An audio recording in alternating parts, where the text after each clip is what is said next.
Hallelujah, hallelujah. യേശുവേ ആരാധന, യേശുവേ ആരാധന, യേശുവേ സ്തോത്രം. യേശുവേ സ്തോത്രം. ദൈവവചന ശുശ്രൂഷയിലേക്ക് യേശു ക്രിസ്തുവിന്റെ അത്ഭുത നാമത്തിൽ സ്വാഗതം. Hallelujah, hallelujah. പ്രിയപ്പെട്ട സഹോദരങ്ങളെ, വിശുദ്ധ മർക്കോസിന്റെ സുവിശേഷം 16-ാം അധ്യായം 20-ാം വാക്യം. അവർ എല്ലായിടത്തും പോയി പ്രസംഗിച്ചു.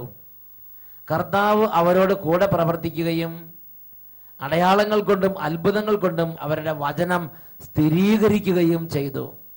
ഈ വചനം ഈ കാലഘട്ടത്തിൽ കർത്താവ് മാറ്റമില്ലാതെ നിവർത്തിക്കുന്നത് അച്ഛൻ നിരവധി തവണ കണ്ടിട്ടുണ്ട്. അതിരമ്പഴ കൺവെൻഷൻ നടന്നുകൊണ്ടിരുന്നപ്പോൾ അവിടെ ഒരു കുടുംബം അതിനു മുമ്പ് നടന്നൊരു അഭിഷേകാഗ്നി കൺവെൻഷനിൽ പങ്കുചേർന്നപ്പോൾ എങ്ങനെയാണ് കർത്താവ് തന്റെ സാന്നിധ്യം കൊണ്ട് വചനത്തെ സ്ഥിരീകരിച്ചത് എന്ന് വെളിപ്പെടുത്തുകയുണ്ടായി. ഞാൻ ആർപ്പൂക്കര സെന്റ് ഫിലോമിനാസ് ഹൈസ്കൂൾ അധ്യാപികയാണ്. ആർപ്പൂക്കര അല്ലേ? ആർപ്പൂക്കരയിൽ നിന്നാണ് ടീച്ചർ വരുന്നത്. ശ്രദ്ധിച്ചു കേട്ടെ. എൻ്റെ പേര് ബീന. 2 വർഷം മുൻപ് സ്കൂളിലെ കുട്ടികളെ മത്സരത്തിന് കൊണ്ടുപോയി മടങ്ങുന്നത് വഴി ഞാൻ സഞ്ചരിച്ച സ്കൂട്ടറിൽ ഒരു ലിമിറ്റഡ് സ്റ്റോപ്പ് ബസ് ഇടിക്കുകയും ബസിന്റെ പിൻചക്രങ്ങൾ എൻ്റെ ഇടതുകാലിലൂടെ കയറി ഇറങ്ങുകയും ചെയ്തു. മുട്ടിന് താഴെയുള്ള എല്ലുകൾ ഒടിഞ്ഞു നുറുങ്ങുകയും കാൽപാദം പൂർണ്ണമായും അരഞ്ഞു പോവുകയും ചെയ്തു. ഉടനെ തന്നെ എന്നെ തെള്ളകം മാതാ ഹോസ്പിറ്റലിൽ പ്രവേശിപ്പിച്ച് അടിയന്തര ശസ്ത്രക്രിയകൾക്ക് വിധേയമാക്കി.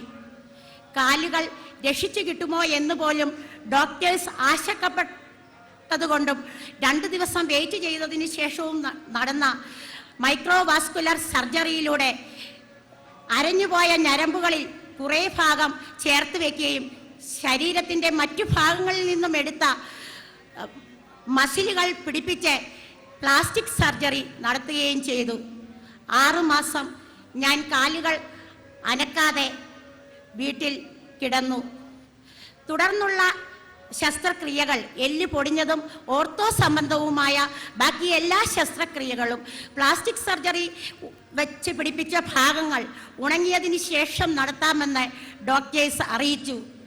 ഈ സമയം ഫെബ്രുവരിയിൽ നാഗമ്പടത്ത് നടന്ന അഭിഷേകാഗ്നി 2 പ്രോഗ്രാമിൽ വീൽ ചെയറിലിരുന്നും കാറിലിരുന്നും ഞാൻ 2 ദിവസം വചന ശുശ്രൂഷയിൽ പങ്കെടുത്തു. രോഗശാന്തി ദിനത്തിൽ ബഹുമാനപ്പെട്ട സേവ്യർ ഖാനച്ചൻ എൻ്റെ തലയിൽ കൈകൾ വെച്ച് പ്രാർത്ഥിച്ചു. അടുത്ത ദിവസം ആരാധനാവേളയിൽ അച്ഛൻ വിളിച്ചു പറഞ്ഞു, ആക്സിഡന്റിൽപ്പെട്ട് അസ്ഥികൾ ഒടിഞ്ഞു നുറുങ്ങിയ ഒരാളുടെ അസ്ഥികൾ കൂടിച്ചേരുന്നുവെന്ന്. ഞാൻ ആ സമയം ശുശ്രൂഷ സമയത്ത് ഇല്ലായിരുന്നുവെങ്കിലും എനിക്ക് വേണ്ടി പ്രാർത്ഥിച്ചു കൊണ്ടിരുന്ന പലരും അവിടെ ഉണ്ടായിരുന്നു. അവർ എന്നെ വിളിച്ച് ഈ വിവരം പറഞ്ഞപ്പോൾ ഇനിയും ആവശ്യമുള്ള സർജറികൾ ഒഴിവായി എനിക്ക് കാലുകുത്തി നടക്കുവാൻ സാധിച്ചാൽ ഈ വിവരം സാക്ഷ്യപ്പെടുത്താമെന്ന് ഞാൻ നേർന്നു. തുടർന്ന് നടന്ന ചെക്കപ്പുകളിൽ അസ്ഥികൾ പൂർണ്ണമായും യോജിച്ചതായും ഇനിയും സർജറികൾ ആവശ്യമില്ലാത്തതായും ഡോക്ടേഴ്സ് അറിയിച്ചു. ഇന്ന് എനിക്ക് സ്വന്തമായി ഡ്രൈവ് ചെയ്യുവാനും സ്കൂളിൽ പോയി പഴയതുപോലെ തന്നെ പഠിപ്പിക്കുവാനും സാധിക്കുന്നു. ആരോഗ്യം കൊടുത്ത് കർത്താവ് അനുഗ്രഹിച്ച് കഴിഞ്ഞ വർഷം നടന്ന അനന്തപുരി കൺവെൻഷനിൽ ഞാൻ ചികിത്സാർത്ഥം തിരുവനന്തപുരത്തായതിനാൽ ഈ വിവരം സാക്ഷ്യപ്പെടുത്തണമെന്ന് ആഗ്രഹിച്ചുവെങ്കിലും പ്രത്യേക സാഹചര്യങ്ങളാൽ അത് നടക്കാതെ പോയി. അനന്തപുരിയിൽ ഇതേപോലെ വലിയ ചന്ദ്രശേഖർ സ്റ്റേഡിയത്തിൽ വലിയ കൺവെൻഷൻ അനന്തപുരി നടന്നു. പക്ഷെ അന്ന് തിക്കും തിരക്ക് പറഞ്ഞ ടീച്ചർക്ക് അവിടെ സാക്ഷ്യപ്പെടുത്താൻ പറ്റിയില്ല. പക്ഷെ കർത്താവ് സ്വന്തം നാടായ അതിരമ്പുഴയിൽ തന്നെ ഈ സാക്ഷ്യം അറിയിക്കുവാൻ സാധിച്ചത് ദൈവം എനിക്ക് തന്ന വലിയ ഒരു അനുഗ്രഹമായി ഞാൻ അതിരമ്പുഴ പള്ളിയങ്കണമാണ് ഈ ഒരു സാക്ഷ്യം പ്രഖ്യാപിക്കാൻ വേണ്ടി നിശ്ചയിച്ച സ്ഥലം. ടീച്ചറെ ഇനിയും കർത്താവ് അനുഗ്രഹിക്കും. സൗഖ്യം പരിപൂർണമായി കൊടുത്തിരുന്ന സ്വന്തമായി നടക്കാം, സ്റ്റെപ്പ് കയറാം, വാഹനം ഓടിക്കാം.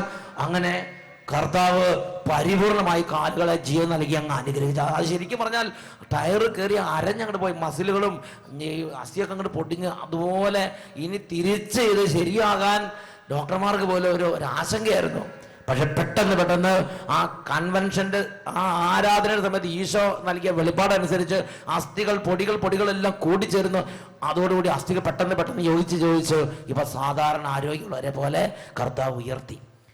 ഹല്ലേലൂയ. രണ്ട് കരങ്ങൾ ഉയർത്തി ശക്തിയോടെ കൈയടിച്ച് കർത്താവിനെ ആരാധിക്കാം. ഗ്ലോറി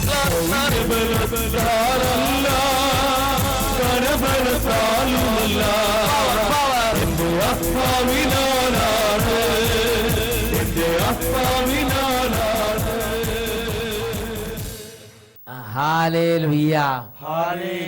പ്രിയപ്പെട്ട സഹോദരങ്ങളെ, ഈയൊരു വചന ശുശ്രൂഷയുടെ നിമിഷങ്ങളിൽ നിങ്ങൾ ഏത് സ്ഥലത്താണോ അവിടെ ഇരുന്ന് ഹൃദയം കൊണ്ട് ഉണർന്ന് ഈ ഒരു രാജ്യത്തിൻ്റെ ശുശ്രൂഷയിൽ പങ്കെടുക്കുമെങ്കിൽ, ദൈവരാജ്യത്തിൻ്റെ ഈ ശുശ്രൂഷയിൽ നിങ്ങൾ ആത്മനാ വിശ്വാസത്തോടെ പങ്കുചേരുമെങ്കിൽ അവിടെ ദൈവരാജ്യത്തിൻ്റെ ശക്തിവിശേഷങ്ങൾ വ്യാപരിക്കും. എഴുന്നേറ്റ് നിൽക്കാം. ഈ സമയം വിശ്വാസം മങ്ങിപ്പോയ ഒരു കർത്താവേ, എൻ്റെ വിശ്വാസം ഉണർത്തണമേ എന്ന് പ്രാർത്ഥിക്കുക. രോഗികൾ നന്നായിട്ട് ഹൃദയം നുറുങ്ങി പ്രാർത്ഥിക്കണം. ഹൃദയം നുറുങ്ങിയവർക്ക് കർത്താവ് സമീപസ്ഥനാണ്. നമുക്ക് ഈ സമയം പ്രാർത്ഥിക്കാം. ഹൃദയത്തെ വിനീതമാക്കണം. വിനീത ഹൃദയരെയും അനുതാപികളുടെ ആത്മാവിനെയും വിനീതരുടെ ഹൃദയത്തെയും നവീകരിക്കാൻ കർത്താവ് അവരോട് കൂടെ വസിക്കുന്നു. ഹൃദയം എളിമപ്പെടുത്താം. വിനീത ഹൃദയത്തോടെ പ്രാർത്ഥിക്കാം. കുടുംബത്തിൽ പ്രശ്നമുള്ളവര്, വഴക്കുള്ളവര്, തമ്മിൽ പിണങ്ങിയിരിക്കുന്നവര് ആ പിണക്കെല്ലാം ഉപേക്ഷിച്ച് കർത്താവെ ഞങ്ങളുടെ കുടുംബത്തെ രക്ഷിക്കണമേ എന്ന് പറഞ്ഞ് പ്രാർത്ഥിക്കുന്നു. വിദ്യാർത്ഥിനികൾ അവരുടെ വേദന സമർപ്പിച്ച് കർത്താവെ എൻ്റെ പഠനത്തിൽ ഇടപെടണമേ എന്ന് പറഞ്ഞ് പ്രാർത്ഥിക്കുന്നു. പ്രാർത്ഥിക്കാൻ പറ്റാത്തവര്, ദേവാലയ കർമ്മം ഉപേക്ഷിച്ചവര്, തിരുസഭ ഉപേക്ഷിച്ചവര്, ദൈവത്തെ ഉപേക്ഷിച്ചവര് ഇപ്പോൾ എളുപ്പപ്പെട്ട ദൈവമേ, ജീവിതത്തിന്റെ ഒരു പ്രത്യേക ഘട്ടത്തിൽ കൈമോശം വന്ന വിശ്വാസക്രമം തിരികെ നൽകണമേ എന്ന് പ്രാർത്ഥിക്കുക. സഭാപ്രസംഗന്റെ പുസ്തകം 3-ാം അധ്യായം 15-ാം വാക്യത്തിൽ പഠിപ്പിക്കുന്നു, നഷ്ടപ്പെട്ട ഓരോന്നും യഥാകാലം കർത്താവ് തിരികെ നൽകും. അവൻ തിരികെ നൽകുന്നവനാണ്. രണ്ട് കരങ്ങൾ നന്നായിട്ട് ഉയർത്തി ഒരുമിച്ച് സ്തുതിക്കുന്നു. Hallelujah, hallelujah. എല്ലാവരും സ്തുതിക്കട്ടെ. കുട്ടികൾ സ്തുതിക്കുന്നു, യുവതിവാക്കന്മാർ സ്തുതിക്കുന്നു. മക്കളെ, അഹങ്കാരം വരുന്ന ദൈവത്തെ ആശ്രയിക്കുക. ഇത് കർത്താവ് ഇടപെടുന്ന സമയം. ഒരു ധ്യാന കേന്ദ്രത്തിൽ എന്ന പോലെ ദൈവത്തെ ആരാധിക്കുന്നു. കരങ്ങളെ ഉയർത്തുക. നാണം മാറട്ടെ, ലജ്ജ മാറട്ടെ, കൃപ നിറയട്ടെ, അഭിഷേകം നിറയട്ടെ. എല്ലാ മന്ദതയും മാറിപ്പോകട്ടെ, മരവിപ്പ് മാറിപ്പോകട്ടെ, എല്ലാ അവിശ്വാസങ്ങളും മാറിപ്പോകട്ടെ, കൃപ നിറയട്ടെ. ആരാധന, ആരാധന. പരിശുദ്ധാത്മാവേ, നിറയണമേ, കൃപ നിറയ്ക്കണമേ, ഉണർവ് നൽകണമേ, അഭിഷേകം നൽകണമേ, ജ്ഞാനം നൽകണമേ. ആരാധന, ആരാധന. ഓരോ കുഞ്ഞുങ്ങളെ അനുഗ്രഹിക്കണമേ കർത്താവേ. ഓരോ ബാലികാബാലന്മാരെ അനുഗ്രഹിക്കണമേ കർത്താവേ. ഓരോ യുവതിവാക്കന്മാരെ അനുഗ്രഹിക്കണമേ കർത്താവേ. കുടുംബം മുഴുവനെ അനുഗ്രഹിക്കണമേ കർത്താവേ. രോഗികളായി കിടക്കുന്നവരെ ഇപ്പോൾ സ്പർശിക്കണമേ കർത്താവേ. രോഗങ്ങളെ ശാസിക്കണമേ. എല്ലാ പീഡകളെയും അവിടുന്ന് ബന്ധിക്കണമേ. ആരാധന, ആരാധന. യേശുവേ, ആരാധന, ആരാധന. Glory, glory, glory, glory, glory. ആരാധന, ആരാധന. യേശുവേ, ആരാധന, ആരാധന. ഈശോയുടെ അത്ഭുത നാമത്തിൽ ഈ കുടുംബാംഗങ്ങളെയും ഈ സമൂഹത്തെ ആശീർവദിക്കുന്നു, ഇപ്പോഴും എപ്പോഴും എന്നേക്കും. Amen, amen, amen. Praise the lord, praise the lord. നോക്കിയിരിക്കാം. പ്രിയപ്പെട്ട സഹോദരങ്ങളെ, ഇന്ന് നാം ചിന്തിക്കുന്നത് യേശു ക്രിസ്തുവിനെ ഏറ്റു പറയുന്നതിൽ ലജ്ജിക്കരുത്. യേശുവിനെ ഏറ്റു പറയുന്നതിൽ നാം അഭിമാനിക്കണം. പ്രഭാഷകന്റെ പുസ്തകത്തിൽ 41-ാം അധ്യായത്തിൽ 16-ാം തിരുലിഖിതം, എല്ലാറ്റിനെയും കുറിച്ച് ലജ്ജിക്കുന്നത് നന്നല്ല. അവർ എല്ലാവരും എല്ലാ കാര്യങ്ങളും ശരിയായി വിലയിരുത്തുന്നുമില്ല. അപ്പോൾ ഒരു പൊതു തത്വമാണത്. എല്ലാ കാര്യങ്ങളെക്കുറിച്ചും ലജ്ജിക്കുന്നത് നന്നല്ല. ലജ്ജിക്കാതെ ഉറക്കെ ഏറ്റു പറയേണ്ട ചില കാര്യങ്ങളുണ്ട്. ആ കാര്യങ്ങളെ മനുഷ്യൻ മടി കൂടാതെ ഏറ്റു പറയണം. Price the lord, praise the Lord. ഉറക്കെ പറ ഹല്ലേലൂയ, ഹല്ലേലൂയ, ഹല്ലേലൂയ, ഹല്ലേലൂയ. ഇതിനെക്കുറിച്ച് വിശുദ്ധ ലിഖിതത്തിൽ വിശുദ്ധ മർക്കോസിന്റെ സുവിശേഷം 8-ാം അധ്യായം 38-ാമത്തെ തിരുലിഖിതം, പാപം നിറഞ്ഞതും അവിശ്വസ്തവുമായ ഈ തലമുറയിൽ എന്നെ കുറിച്ചോ എന്റെ വചനങ്ങളെ കുറിച്ചോ ലജ്ജിക്കുന്നവനെ പറ്റി മനുഷ്യപുത്രനും തന്റെ പിതാവിന്റെ മഹത്വത്തിൽ പരിശുദ്ധ ദൂതന്മാരോട് കൂടെ വരുമ്പോൾ ലജ്ജിക്കും. യേശു ഒരു കാര്യം മുൻകൂട്ടി കാണുകയാണ്. യേശു ക്രിസ്തുവിനെ കുറിച്ച് ലജ്ജിക്കുന്ന ആളുകൾ, യേശു ക്രിസ്തുവിന്റെ വചനങ്ങളെ കുറിച്ച് ലജ്ജിക്കുന്ന ആളുകൾ, യേശു ക്രിസ്തുവിന്റെ സഭയെ കുറിച്ച് ലജ്ജ തോന്നുന്നവർ, ഞാൻ സഭയിലെ അംഗമാണ്, ഞാൻ സഭയിലെ മെമ്പറാണ്, ഞാൻ സഭയിൽ ആരാധനയ്ക്ക് പോകുന്നു എന്ന് പറയുന്നതിൽ ലജ്ജ മൂടി അത് പറയാതിരിക്കുന്ന ആളുകളെ യേശു മുൻകൂട്ടി കാണുകയാണ്. യേശു ക്രിസ്തു നൽകിയിട്ടുള്ള വിശ്വാസ ബോധ്യങ്ങളെ ഹൃദയം കൊണ്ട് അംഗീകരിക്കാൻ ലജ്ജ തോന്നുന്നവര്, ആസക്തിയോടെ സ്ത്രീയെ നോക്കുന്നവൻ അവളുമായി ഹൃദയത്തിൽ വ്യഭിചാരം ചെയ്തു കഴിഞ്ഞു, രക്ഷിതാവ് യേശു പഠിപ്പിച്ചിട്ട് ഈ ഒരു കാര്യത്തെ ഹൃദയം കൊണ്ട് അംഗീകരിക്കണം, അത് പറയാൻ ലജ്ജിക്കുന്നവര്, വ്യഭിചാരം ചെയ്യരുത് അത് പറയാൻ ലജ്ജിക്കുന്നവര്, സ്വർഗഭോഗം ചെയ്യരുത് അത് പറയാൻ ലജ്ജിക്കുന്നവര്, ക്രിസ്തുവിന്റെ സഭയെ ഉപദ്രവിക്കരുത് അത് പറയാൻ ലജ്ജിക്കുന്നവര്, യേശു ക്രിസ്തു നൽകിയിട്ടുള്ള വചനങ്ങളെ പറയാൻ ലജ്ജിക്കുന്നവര്, അവരെ യേശു മുൻകൂട്ടി കാണുകയാണ്. എന്നിട്ട് യേശു വിശുദ്ധ മാർക്കോസിന്റെ സുവിശേഷത്തിൽ 8-ാം അധ്യായം 36-ാം വാക്യത്തിൽ പറയുകയാണ്, പാപം നിറഞ്ഞതും അവിശ്വസ്തവുമായ ഈ തലമുറയിൽ എന്നെ കുറിച്ചോ എന്റെ വചനങ്ങളെ കുറിച്ചോ ലജ്ജിക്കുന്നവനെ പറ്റി എന്റെ പിതാവിന്റെ മഹത്വത്തിൽ മനുഷ്യപുത്രനും തന്റെ സർവമഹത്വത്തോടെ പരിശുദ്ധ ദൂതന്മാരോടുകൂടി വരുമ്പോൾ ലജ്ജിക്കും എന്ന് യേശു വെളിപ്പെടും. യേശു അവരെ കുറിച്ച് ലജ്ജിക്കും. പ്രിയപ്പെട്ട സഹോദരങ്ങൾ, എന്താ എന്റെ പ്രത്യേകത? പാപം നിറഞ്ഞതും അവിശ്വസ്തവുമായ ഒരു തലമുറയുടെ ഇടയിലാണ് ഇന്ന് അനേകം വിശുദ്ധരായ മനുഷ്യർ യേശു ക്രിസ്തുവിലുള്ള വിശ്വാസത്തെ മുറുകെ പിടിച്ച് ജീവിച്ചുകൊണ്ടിരിക്കുന്നത്. നമുക്ക് ചുറ്റിലും എല്ലാവരും ഒരേ അഭിപ്രായമുള്ളവരല്ല, എല്ലാവരും ഒരേ കാഴ്ചപ്പാടുള്ളവരല്ല, എല്ലാവരും ഒരേ വിശ്വാസമുള്ളവരല്ല. ഈ സമൂഹത്തിന്റെ ഇടയിൽ ഞാൻ കത്തോലിക്ക സഭാ വിശ്വാസിയാണ്, ഞാൻ അപ്പസ്തോലിക സഭയിലെ അംഗമാണ്, ഞാൻ പൗരോഹിത്യത്തെ സ്നേഹിക്കുന്നു, ഞാൻ വചനത്തെ സ്നേഹിക്കുന്നു, ഞാൻ ധ്യാനത്തെ സ്നേഹിക്കുന്നു, ഞാൻ ധ്യാന കേന്ദ്രത്തെ സ്നേഹിക്കുന്നു, ഞാൻ യേശുവിനെ സ്നേഹിക്കുന്നു, ഞാൻ യേശുവിന്റെ സാക്ഷിയാകും, യേശു എന്നെ സുഖപ്പെടുത്തി, ഇങ്ങനെയൊക്കെ പറയുന്നതിൽ ലജ്ജിക്കുന്ന ഒരവസ്ഥ ചിലപ്പോൾ നമ്മുടെ ജീവിതത്തിലേക്ക് വരാം. സഭ കൂടുമ്പോൾ യേശുവിനെ ഏറ്റുപറയാൻ ലജ്ജിക്കുക, കുടുംബാംഗങ്ങൾ ഒരുമിച്ച് കൂടുമ്പോൾ യേശുവിനെ ഏറ്റുപറയാൻ ലജ്ജിക്കുക. പ്രിയപ്പെട്ട സഹോദരങ്ങളെ, ചിന്തിച്ചു നോക്കിക്കേ, നിങ്ങളൊരു കല്യാണത്തിന് ചെല്ലുമ്പോൾ, നിങ്ങളൊരു പാർട്ടിക്ക് ചെല്ലുമ്പോൾ, നിങ്ങളൊരു ഫംഗ്ഷന് ചെല്ലുമ്പോൾ, ഇതാ ഒരുപാട് സ്ഥലങ്ങളിൽ നിന്ന് ബന്ധുമിത്രാദികൾ ഒരുമിച്ച് കൂടിയിരിക്കുകയാണ്. വലിയ പണക്കാരായ ബന്ധുക്കൾ വന്നിട്ടുണ്ട്, വലിയ ശ്രേഷ്ഠന്മാരായ ഉദ്യോഗസ്ഥന്മാർ അവിടെ വന്നിട്ടുണ്ട്, വലിയ തരത്തിലുള്ള കാറുകളുള്ള ആളുകൾ അവിടെ വന്നിട്ടുണ്ട്, വലിയ സ്ഥിതിയിരിക്കുന്നവർ, വലിയ പഠിപ്പുള്ള ആളുകൾ അവിടെ വന്നിട്ടുണ്ട്. ആ ഒരു സഭയിൽ, ആ ഒരു കൂട്ടായ്മയിൽ, ആ ഒരു ഫംഗ്ഷനിൽ നിങ്ങൾ എത്തിയിരിക്കുകയാണ്. അവർ ലോകപ്രകാരം പല കാര്യങ്ങളും പറയുന്നു, അവർ ലോകത്തിന്റെ ജ്ഞാനം അനുസരിച്ച് അവർ പലതും സംസാരിക്കുന്നു.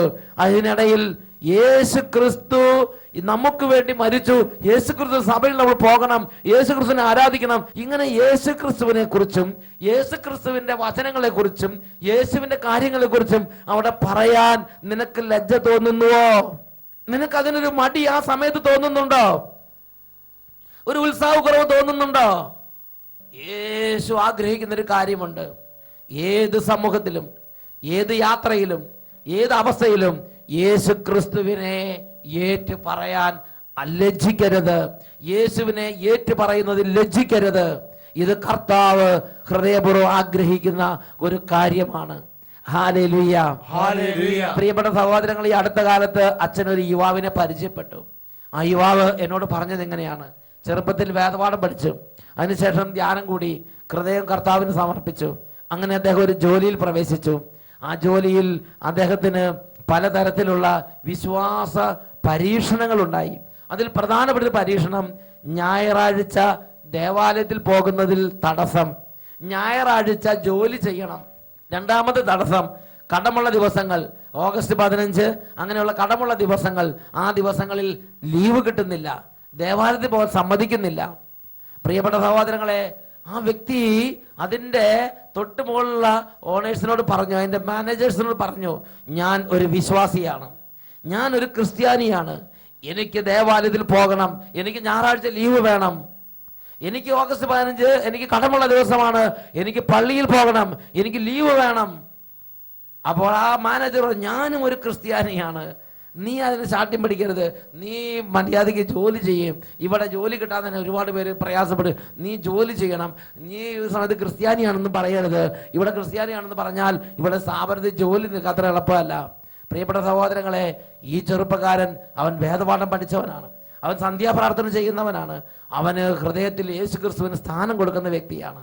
ആ ചെറുപ്പക്കാരൻ അവൻ ഒറ്റയ്ക്കിരുന്ന് പ്രാർത്ഥിച്ച് അവൻ പറഞ്ഞു, എൻ്റെ യേശുവിനെ ഞാൻ ഏറ്റുപറയും, എൻ്റെ യേശുവിൻ്റെ സഭയെ ഞാൻ ഏറ്റുപറയും, എൻ്റെ യേശുവിൻ്റെ സഭയിലെ നടപടിക്രമങ്ങളെയും ഞാൻ ഏറ്റുപറയും. അതുകൊണ്ട് എൻ്റെ ജോലി എനിക്ക് നഷ്ടമായാൽ അത് ഞാൻ ഒരു കാര്യമായി കണക്കാക്കും. അവൻ ഹൃദയം കൊണ്ട് ജോലിയേക്കാൾ അധികമായി, അവനുള്ള വരുമാനത്തേക്കാൾ അധികമായി അവൻ്റെ വിശ്വാസത്തെ അവൻ താലോലിച്ച്, അവൻ്റെ വിശ്വാസത്തെ അവൻ സ്നേഹിച്ച്, ഏറ്റു പറഞ്ഞാൽ ജോലി പോകും എന്ന് താക്കീത് അവനുണ്ട്. എങ്കിലും ശരി, അതേപോലെ കടമുള്ള ദിവസങ്ങൾ വന്നു. അവൻ നേരത്തെ തന്നെ പറഞ്ഞു, ഞാൻ ക്രിസ്ത്യാനിയാണ്, എനിക്ക് ദേവാലയത്തിൽ പോകണം, എനിക്കൊന്ന് ബലിയർപ്പിക്കണം, എനിക്ക് ബലിയർപ്പിക്കാതെ ജീവിക്കാൻ പറ്റില്ല. പ്രിയപ്പെട്ട സഹോദരങ്ങളെ, അവനോട് പറഞ്ഞു പിരിച്ചുവിട്ടാലും കുഴപ്പമില്ല എന്ന് പറഞ്ഞ് അവൻ്റെ രാജിക്കത്ത് അവൻ എഴുതി കൊടുക്കുന്ന രംഗം ഞാൻ ഓർമ്മിക്കുന്നുണ്ട്. പ്രിയപ്പെട്ട സഹോദരങ്ങളെ, അവിടുന്ന് റിസൈൻ ചെയ്ത്, അവൻ റിസൈൻ ചെയ്യാൻ നിർബന്ധിക്കപ്പെട്ടു, അവൻ റിസൈൻ ചെയ്തു. പ്രിയപ്പെട്ട സഹോദരങ്ങളെ നോക്കുക, വിശ്വാസം ഏറ്റുപറയുക എന്ന് പറഞ്ഞാൽ യേശുവിനെ ഏറ്റുപറയുക മാത്രമല്ല, യേശുവിൻ്റെ സഭ, യേശുവിൻ്റെ സഭയിലെ നടപടിക്രമങ്ങൾ, വിശ്വാസ സത്യപ്രകാരമുള്ള ജീവിതത്തിന് വേണ്ടി നാം അത് ഏറ്റുപറയണം. Hallelujah, hallelujah, hallelujah, hallelujah. നാം അത് ഏറ്റുപറയുന്നില്ലെങ്കിൽ നാം ഹൃദയത്തിൽ വെച്ചാൽ പോരെ എന്ന് ചിന്തിക്കരുത്. അങ്ങനെ നമ്മൾ ഏറ്റുപറയുന്നില്ലെങ്കിൽ അത് നിഷേധിക്കുന്നതിന് തുല്യം തന്നെ. പ്രിയപ്പെട്ട സഹോദരങ്ങളെ, ഈ കാലഘട്ടത്തിൽ ലോകം നമ്മെ നിർബന്ധിക്കുന്ന ഒരു കാര്യമുണ്ട്. അതൊക്കെ ഹൃദയത്തിൽ വെച്ചാൽ പോരെ, അതൊക്കെ ഒറ്റയ്ക്ക് പോരെ, എന്തിനിതൊക്കെ ഉറക്കെ പറയുന്നു? ഒരു പള്ളിയിൽ തന്നെ ഒരു ധ്യാനം വെക്കുകയാണെന്ന് ചിന്തിക്ക്. എങ്ങനെയാണ് ധ്യാനം വെക്കുന്നത്? ആ ഇടവക്കാരും ആ പള്ളിയും ആ പള്ളിയുടെ ഉള്ളിൽ മാത്രം അറിയും. ഇതിനാണോ നമ്മുടെ കർത്താവ് നമ്മളെ അയച്ചത്? ഇതിനാണോ ഇടവയ്ക്ക് പണം തന്നത്? ഇതിനാണോ ഇടവയ്ക്ക് അധികാരിയെ തന്നത്? ഇതിനാണോ കൈക്കാരന്മാരെ നിയമിച്ചത്? കർത്താവ് നിങ്ങളോട് പറഞ്ഞത് നിങ്ങളുടെ ഇടവക്കാരെ വിളിച്ച് നിങ്ങളുടെ ഇടവയ്ക്കുള്ളിൽ ധ്യാനം നടത്തുവിൻ എന്നാണ് പറഞ്ഞിരിക്കുന്നത്. പ്രിയപ്പെട്ട സഹോദരങ്ങളെ, വിശുദ്ധ മർക്കോസിന്റെ സുവിശേഷം 16-ാം അധ്യായം അതിൽ 15-16 വാക്യങ്ങൾ അവൻ അവരോട് പറഞ്ഞു, നിങ്ങൾ പോയി എല്ലാ സൃഷ്ടികളോടും സുവിശേഷം പ്രസംഗിക്കുവിൻ. വിശ്വസിച്ച് സ്നാനം സ്വീകരിക്കുന്നവൻ രക്ഷിക്കപ്പെടും, വിശ്വസിക്കാത്തവൻ ശിക്ഷിക്കപ്പെടും. പ്രിയപ്പെട്ട സഹോദരങ്ങളെ, നിങ്ങളൊരു കാര്യം ഓർക്കണം. അത്യുന്നത ന്യായാസനത്തിൽ നിൽക്കുമ്പോൾ കർത്താവ് നിങ്ങളോട് ചോദിക്കും, ഞാൻ നിങ്ങളെ എൻ്റെ നാമം നൽകി അയച്ചു, ഞാൻ നിങ്ങളെ എൻ്റെ വചനം നൽകി അയച്ചു, നിങ്ങൾ എത്ര പേരോട് സുവിശേഷം പറഞ്ഞു? നിങ്ങൾ എത്ര പേരോട് എൻ്റെ നാമം ഏറ്റു പറഞ്ഞു? നിങ്ങൾ എത്ര പേരോട് എൻ്റെ സഭയെ കുറിച്ച് പറഞ്ഞു? അപ്പൊ നിങ്ങൾ പറയും, എനിക്ക് തന്ന എൻ്റെ കുറച്ച് പേരോട് പറഞ്ഞു. കർത്താവ്, അങ്ങനെയാണോ ഞാൻ നിങ്ങളോട് കൽപ്പിച്ചത്? ഞാൻ തിരുവനന്തപുരം ചന്ദ്രശേഖർ സ്റ്റേഡിയത്തിൽ കൺവെൻഷൻ കഴിഞ്ഞ് സമാപനത്തിൽ അഭിവന്യ ക്ലീമിക്സ് ബാവ തിരുമേനിയുടെ ഒരു ബ്ലെസ്സിങ്ങിന് വേണ്ടി മുട്ടുപതി ബ്ലെസ്സിങ് വാങ്ങുന്ന സമയത്ത് അഭിവന്യ ക്ലീമിക്സ് ബാവ തിരുമേനി പ്രത്യേകമായ ഒരു വെളിപാട് കിട്ടിയതുപോലെ ഒരു 5 മിനിറ്റ് ഈ ടീമംഗങ്ങളോട് പ്രസംഗിച്ചു. അപ്പോൾ അഭിവന്യ ക്ലീമിക്സ് തിരുമേനി പറഞ്ഞിങ്ങനെയാണ്, നാം പള്ളിക്കുള്ളിൽ കുറച്ച് ഒരു പ്രഘോഷണം നടത്തി സംതൃപ്തിപ്പെട്ടിരിക്കേണ്ടവരല്ല, പിന്നെയോ യേശു ക്രിസ്തു നാനാജാതി മതസ്ഥരുടെ ഇടയിലാണ് ഏറ്റുപറയപ്പെടേണ്ടത്. അവരാണ് അറിയേണ്ടത്. കാരണം ഈ രക്ഷ ക്രിസ്ത്യാനികൾക്ക് വേണ്ടി മാത്രം ഒതുക്കി തന്നിരിക്കുന്ന ഒരു സംഗതിയല്ല. പിന്നെയോ എല്ലാ ജനതകളും എല്ലാ ഗോത്രങ്ങളും എല്ലാ വംശങ്ങളും അറിയേണ്ടതിന് കർത്താവ് ഏൽപ്പിച്ചു തന്നിരിക്കുന്ന സംഗതിയാണ് യേശുവിന്റെ നാമവും യേശുവിന്റെ വചനവും യേശുവിന്റെ സഭയും യേശുവിന്റെ ശുശ്രൂഷകളും. Hallelujah, hallelujah, hallelujah. ഹല്ലേലൂയ. അത് എല്ലാവരോടും പ്രഘോഷിക്കപ്പെടേണ്ടിയിരിക്കുന്നു. അതുകൊണ്ട് ദൈവത്തിന്റെ വചനം മർക്കോസിന്റെ സുവിശേഷം 16-ാം അധ്യായം 15-16 വാക്യങ്ങൾ യേശു ശിഷ്യന്മാരോട് പറയാണ്, അവൻ അവരോട് പറഞ്ഞു, നിങ്ങൾ പോയി എല്ലാ സൃഷ്ടികളോടും സുവിശേഷം പ്രസംഗിക്കുവിൻ, വിശ്വസിച്ച് സ്നാനം സ്വീകരിക്കുന്നവൻ രക്ഷിക്കപ്പെടും, വിശ്വസിക്കാത്തവൻ ശിക്ഷിക്കപ്പെടും. പ്രിയപ്പെട്ട സഹോദരങ്ങളെ, നമ്മുടെ അനാസ്ഥ കാരണം, നമ്മൾ ഏറ്റു പറയാത്തത് കാരണം അനേകർ ശിക്ഷിക്കപ്പെടാൻ ഇടവരുമെന്ന് നമ്മൾ മനസ്സിലാക്കണം. അനേകർ അറിയാതെ പോകാൻ ഇടവരുമെന്ന് നമ്മൾ മനസ്സിലാക്കണം. നമ്മുടെ ഡ്യൂട്ടിയാണ് അറിഞ്ഞവർ ഏറ്റു പറയണം. അതിൽ ലജ്ജിക്കരുത്, അതിൽ നാണിക്കരുത്. അങ്ങനെ ലജ്ജിക്കാതെ ചെയ്താൽ കർത്താവ് യേശു ഒരു വാഗ്ദാനം നൽകിയിട്ടുണ്ട്. അതാണ് യോഹന്നാന്റെ സുവിശേഷം 12-ാം അധ്യായം 26-ാം വാക്യം. എന്നെ ശുശ്രൂഷിക്കുന്നവൻ ഞാൻ ആയിരിക്കുന്നിടത്ത് എൻ്റെ ശുശ്രൂഷകനുമായിരിക്കും, എന്നെ ശുശ്രൂഷിക്കുന്നവനെ എൻ്റെ പിതാവ് ബഹുമാനിക്കും. Praise the Lord. ഞാൻ പലപ്പോഴും ചിന്തിച്ചിട്ടുണ്ട്, എങ്ങനെയായിരിക്കും എൻ്റെ പിതാവ് അല്ലെങ്കിൽ യേശുവിനെ ശുശ്രൂഷിക്കുന്നവരെ ബഹുമാനിക്കും. ഈശോ പറയുകയാണ്, ഈശോയെ ശുശ്രൂഷിക്കുന്നവർ ഈശോ ആയിരിക്കുന്നിടത്ത് എത്തിച്ചേരും. എന്നിട്ട് വീണ്ടും പറയാണ്, ഈശോയെ ശുശ്രൂഷിക്കുന്നവരെ ഈശോയുടെ പിതാവ് ബഹുമാനിക്കും. വെളിപാടിന്റെ പുസ്തകത്തിൽ 3-ാം അധ്യായത്തിൽ 21-22 വാക്യങ്ങൾ അവിടെ പറഞ്ഞെങ്ങനെയാണ്, ഞാൻ വിജയം വരിച്ച് എൻ്റെ പിതാവിന്റെ സിംഹാസനത്തിൽ ഇരിക്കുന്നത് പോലെ വിജയം വരിക്കുന്നവനെ എന്നോടൊത്ത് എൻ്റെ സിംഹാസനത്തിൽ ഞാൻ ഇരുത്തും. ആത്മാവ് സഭകളോട് പറയുന്നത് എന്തെന്ന് ചെവിയുള്ളവൻ കേൾക്കട്ടെ. പ്രിയപ്പെട്ട സഹോദരങ്ങളെ, പാപം നിറഞ്ഞതും അവിശ്വസ്തവുമായ ഈ തലമുറയിൽ യേശുവിനെ ഏറ്റുപറയാൻ ക്ലേശമുണ്ട്. അങ്ങനെ ആ ക്ലേശമുണ്ടെങ്കിൽ, പരീക്ഷണമുണ്ടെങ്കിലും, ഞെരുക്കമുണ്ടെങ്കിലും, സമ്മർദ്ദമുണ്ടെങ്കിലും അതിന്റെ നടുവിൽ യേശു ക്രിസ്തുവിനെ കറയില്ലാതെ നാം തെളിവായി വെളിപ്പെടുത്തണം. അങ്ങനെ വെളിപ്പെടുത്തുമ്പോൾ വരുന്ന ക്ലേശവും പീഡയെല്ലാം സഹിച്ച് പിതാവിന്റെ സന്നിധിയുള്ള പ്രതിഫലത്തെ നോക്കി ഈ ഭൂമിയിലൂടെ നമ്മൾ കടന്നു പോകണം. അതുകൊണ്ട് വെളിപാട് 3:21 പഠിപ്പിക്കുകയാണ്, ഞാൻ വിജയം വരിച്ച് എൻ്റെ പിതാവിന്റെ സിംഹാസനത്തിൽ ഇരിക്കുന്നത് പോലെ വിജയം വരിക്കുന്നവനെ എന്നോടൊത്ത് എൻ്റെ സിംഹാസനത്തിൽ ഞാൻ ഇരുത്തും. ആത്മാവ് സഭകളോട് പറയുന്നത് എന്തെന്ന് ചെവിയുള്ളവൻ കേൾക്കട്ടെ. Hallelujah, hallelujah. എഴുന്നേറ്റ് നിൽക്കാം. യേശു ക്രിസ്തുവിനെ ഏറ്റു പറയുന്നതിൽ ലജ്ജിക്കരുത്. വചനപ്രഘോഷണമാണെങ്കിൽ രഹസ്യമായി ചെയ്യരുത്. മാക്സിമം ആളുകൾ അറിയാവുന്ന വിധത്തിൽ എല്ലാ ജനതകളോടും ഈ സുവിശേഷം പ്രഘോഷിക്കപ്പെടേണ്ടിയിരിക്കുന്നു എന്ന് യേശു തന്നെ നമുക്ക് നിർദ്ദേശം നൽകിയിട്ടുണ്ട്. ഉറക്കെ പറയാം, ഹല്ലേലൂയ, ഹല്ലേലൂയ. 2 കരങ്ങൾ ഉയർത്തി ലോക സുവിശേഷവൽക്കരണത്തിനുള്ള അരൂപിയെ നമുക്ക് ലഭിക്കണം. നമുക്ക് കിട്ടിയ പണം, നമുക്ക് കിട്ടിയ അറിവ്, നമുക്ക് കിട്ടിയ സമ്പത്ത്, നമുക്ക് കിട്ടിയ സ്ഥാനമാനങ്ങൾ, ഇത് നമുക്ക് നമ്മുടെ സ്വകാര്യ കാര്യത്തിന് വേണ്ടിയുള്ളതല്ല.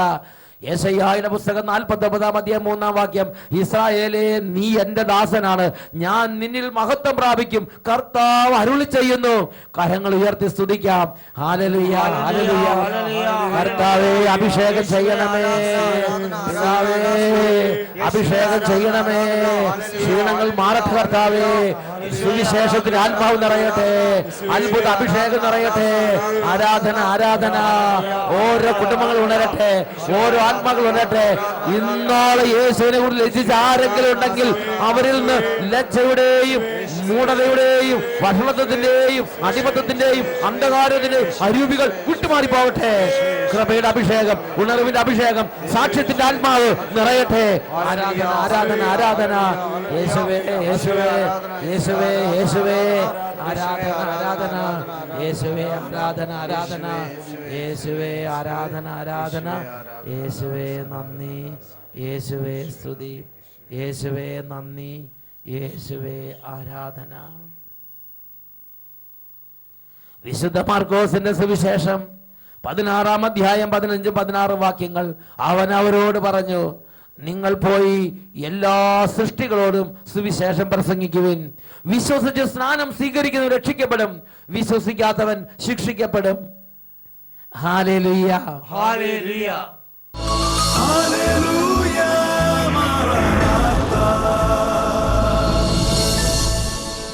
Come, Lord Jesus.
ഭോജനമായവനേ,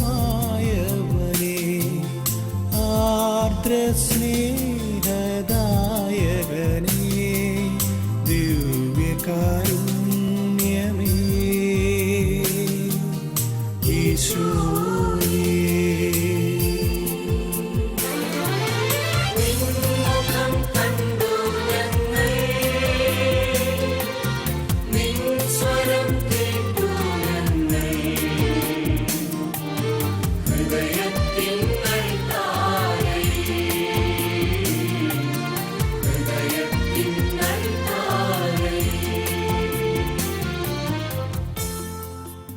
hallelujah. Hallelujah. ഞാൻ സ്വർഗത്തിൽ നിന്നും ഇറങ്ങിയ ജീവന്റെ അപ്പമാണ് എന്നരുളി ചെയ്ത രക്ഷിതാവായ യേശു ഇതാ നമ്മുടെ അരികിൽ. ഈ നിമിഷങ്ങളിൽ 2 കരങ്ങൾ ഉയർത്തി, യേശുവേ എന്നെ എൻ്റെ കുടുംബത്തെ അനുഗ്രഹിക്കണമേ. ഉറക്ക പ്രാർത്ഥിക്കാം. ഹല്ലേലൂയ. യേശുവേ യേശുവേ യേശുവേ യേശുവേ യേശുവിന്റെ നാമത്തിൽ വിട്ടുപോകട്ടെ. അന്ധകാരികൾ തകരട്ടെ, പൈശാചികൾ അമരട്ടെ. ആരാധന യേശുവേ യേശുവേ യേശുവേ യേശുവേ യേശുവേ യേശുവേ യേശുവേ യേശുവേ യേശുവേ യേശുവേ യേശുവേ യേശുവേ